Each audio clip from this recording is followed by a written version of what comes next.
Hello दोस्तों, आज हम आपको एक ऐसी जगह के बारे में बताने जा रहे हैं जो बहुत ही रहस्यमय है।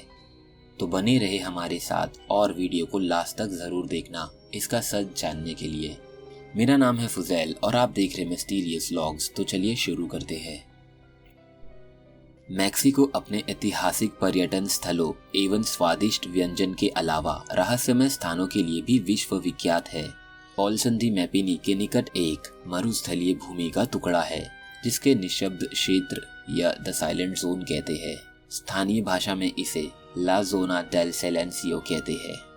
अपने नाम के अनुरोध यह क्षेत्र यहाँ तकनीकी उपकरण से होने वाले किसी भी वार्तालाप या कम्युनिकेशन को रहस्यमय तरीके से निगल जाता है। इस वजह से यहाँ इलेक्ट्रॉनिक उपकरण काम करना बंद कर देते हैं। वैज्ञानिक इसका कोई ठोस कारण अभी तक नहीं ढूंढ पाए। फिलहाल ऐसी परिस्थितियों की वजह के केंद्र में जो तथ्य है वो है इस जगह का असाधारण रूप से रेडियो एक्टिव होना।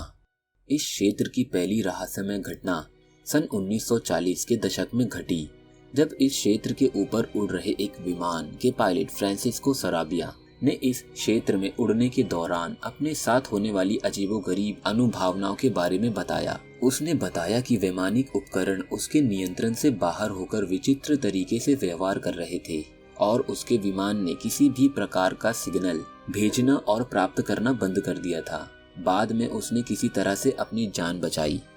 दूसरी घटना जुलाई 1970 में घटी, जब अमेरिकी सेना ने अपने नियमित सैन्य अभ्यास के अंतर्गत ग्रीन रिवर उटा स्थित अपने सैन्य अड्डे से व्हाइट सैंड मिसाइल क्षेत्र यानी व्हाइट सैंड मिसाइल रेंज की तरफ एक मिसाइल दागी। दागे जाने की कुछ ही सेकंड्स के बाद अमेरिकी सैन्य अड्डे ने मिसाइल से अपना नियंत्रण खो दिया और मिसाइल मैपिनी के मरुस्थलीय क्षेत्र में जा गिरी। दुर्घटना के कारणों को जानने के लिए अमेरिकी वायुसेना ने मैक्सिको की सरकार से अनुरोध किया, तो मैक्सिकन गवर्नमेंट ने अमेरिकी वायुसेना के अधिकारियों को उस इलाके की छानबीन और शोध करने की अनुमति प्रदान की। कहा जाता है कि उस रॉकेट में 2 छोटे कंटेनर थे जिनमें कोबाल्ट का समस्थानिक कोबाल्ट 15 भरा था, जो कि एक उच्च रेडियोधर्मी तत्व है।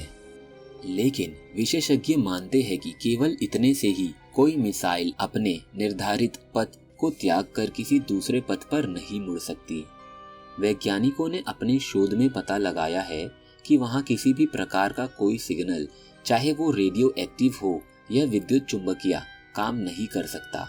शोधकर्ता बताते हैं कि उच्च रेडियोधर्मी होने के साथ साथ इस जगह के शक्तिशाली चुंबकीय क्षेत्र की वजह से यहाँ एक प्रकार का अंधकार क्षेत्र यानी कि डार्क जोन बनता है, जो रहस्यमय तरीके से यहाँ हर प्रकार के विद्युत चुंबकीय संप्रेषण यानी कि इलेक्ट्रोमैग्नेटिक कम्युनिकेशन को निगल जाता है। यह जगह उल्का पिंडों के गिरने की भी जगह रही है, जो इसके शक्तिशाली चुंबकीय क्षेत्र होने की वजह में से एक है।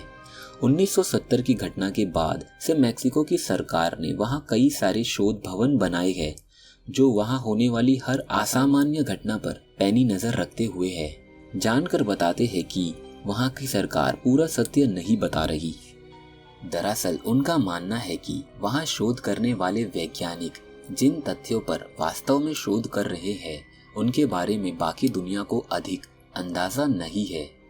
उनके इस अनुमान के पीछे कुछ वजहें हैं, जैसे वहां विचित्र प्रकाश से घिरी हुई वस्तुओं का प्रकट होना और डिस्क जैसे आकार की उड़न तश्तरियों का दिखना आदि।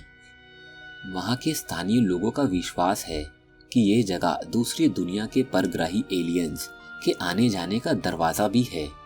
वहां खेतों पर काम करने वालों ने उन विचित्र प्रकाशों और असामान्य अजनबियों को देखा है, जिनके बारे में कहा जाता है कि वह ऊपर आसमान से आए हैं।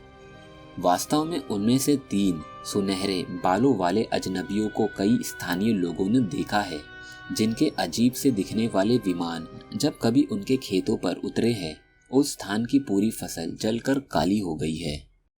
इस स्थान का एक दिलचस्प पहलू ये भी है कि भौगोलिक रूप से यह मिस्र के पिरामिड और कुख्यात बरमूडा ट्रायंगल के समानांतर है।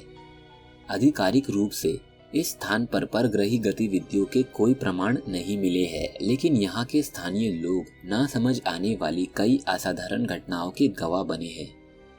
पर यह स्थान बरमूडा ट्रायंगल तो नहीं है, क्योंकि यहाँ वस्तुएं गायब नहीं हो रही, लेकिन यहाँ इलेक्ट्रॉनिक उपकरणों के होने वाले असामान्य व्यवहार और वैज्ञानिकों की निरंतर उपस्थिति इस बात का प्रमाण है कि यहाँ सब कुछ सामान्य नहीं है।